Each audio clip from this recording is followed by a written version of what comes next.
ప్రపంచ పటంలో ఇరాన్ అంటే ఒకప్పుడు సంస్కృతికి నాగరికతకు నిలయం. కానీ నేడు ఆ దేశం వార్తల్లో నిలుస్తోంది కేవలం అణచివేతకు, కఠిన నిబంధనలకు మారుపేరుగా.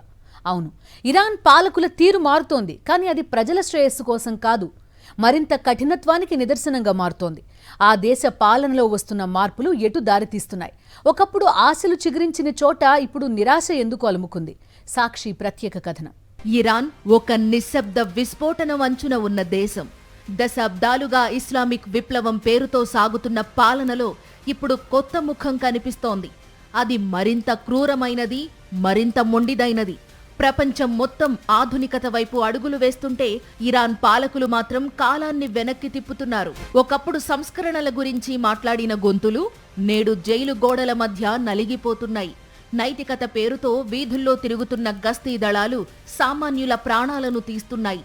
ఒక చిన్న హిజాబ్ గొడవ దేశవ్యాప్త నిరసనకు దారితీసినా పాలనలో మార్పు రాలేదు సరికదా. అణచివేతలో వేగం పెరిగింది. గతంలో ఇరాన్ రాజకీయంలో మితవాదులు, అతివాదులు అనే రెండు వర్గాలు ఉండేవి. కానీ ఇప్పుడు ఆ దేశం పూర్తి స్థాయిలో అతివాదుల గుప్పిట్లోకి వెళ్లిపోయింది. విదేశీ సంబంధాలు, అణు కార్యక్రమాల కంటే సొంత ప్రజలను నియంత్రించడమే లక్ష్యంగా పాలన సాగుతోంది.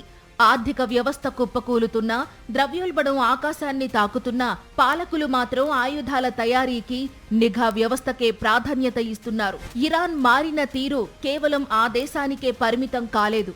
మధ్యప్రాచ్యంలో అస్థిరతకు ఇది ఆజ్యం పోస్తోంది.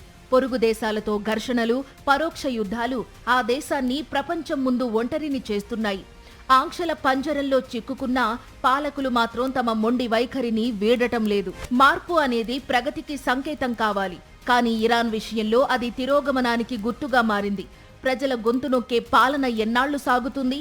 ప్రపంచ దేశాల ఒత్తిడి ఇరాన్ పాలకుల మనసు మారుస్తుందా, లేక ఆ దేశం మరింత చీకట్లోకి జారిపోతుందా?